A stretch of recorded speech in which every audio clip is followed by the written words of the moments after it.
Артур Смольянинов включен в реестр иноагентов. В пятницу Минюст обновил перечень. Ранее в интервью западному изданию актер сделал ряд нашумевших заявлений, после чего председатель Следственного комитета России поручил возбудить в отношении Смольянинова уголовное дело, а в Госдуме так вообще призвали лишать имущества критикующих спецоперацию артистов. Соответствующее заявление в своем телеграм-канале сделал председатель Думы Вячеслав Володин. Когда-то имя Артура Смольянинова звучало гордо. Он был лицом целого поколения, бунтарь, герой, символ независимости. После фильма «Девятая рота» его знали даже те, кто редко ходил в кино. Тогда казалось, что перед ним открыты все дороги. Но дороги имеют обыкновение уходить в туман. И чем громче звучали его интервью на Западе, тем глубже он вяз в противоречиях. Ведь сбежать — это одно, а начать жизнь заново — совсем другое. Сегодня имя Смольянинова вновь появилось в новостях. Но что об этих инициативах думают эксперты? Мы спросили в финансовом университете.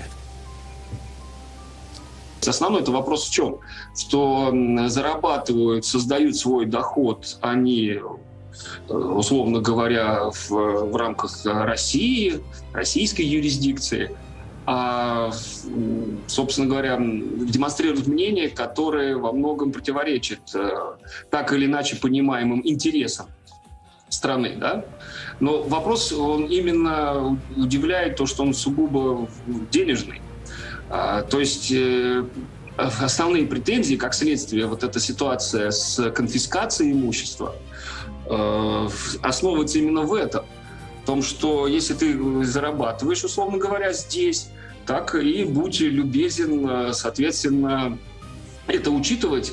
И то, что вот это такой вот подобной ответственности не возникает, как раз и, честно говоря, вызывает недоумение определенное. Потому что вот поведение подобных людей, еще раз подчеркну, не дает примера, который был бы обществом востребован.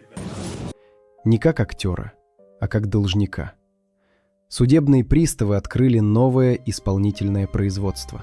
С него взыскивают долги по кредитам. Почти 95 тысяч рублей. Мелочь для звезды, но символ для наблюдающих. Недавно его долги уже закрывали. 44 производства, штрафы, кредиты, налоги. Казалось, он очистил путь, чтобы начать заново. Но нет. Все возвращается. Даже долги.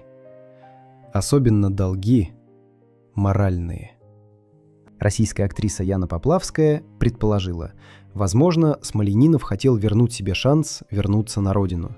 Погасил долги, чтобы сохранить хоть какую-то ниточку связи. Но на Западе, где он оказался, его никто не ждал. Нет ролей, нет контрактов, нет друзей. Без языка, без связей, без опоры бунтарь превращается в прохожего. Так рушатся мифы о свободе. А теперь Вероника Белоцерковская.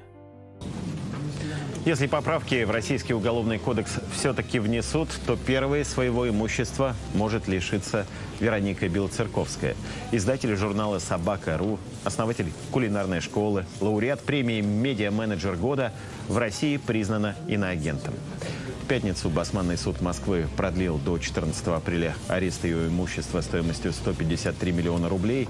Речь об участке, 2 домах, квартире в Санкт-Петербурге и еще одной в Москве. Когда-то хозяйка жизни, издатель журнала «Собака.ру», владелица кулинарной школы, лауреат премии «Медиа-менеджер года», ее кухня, глянец и блестящее интервью создавали образ идеальной светской дамы. Но за глянцем всегда есть посуда, которую нужно мыть. В России Белоцерковская признана иностранным агентом. Ее имущество арестовано. Участок, дома, квартира в Петербурге, квартира в Москве. Общая стоимость – 153 миллиона рублей. Басманный суд продлил арест до середины апреля. Ее обвиняют в публикации ложной информации о событиях в Буче и Мариуполе.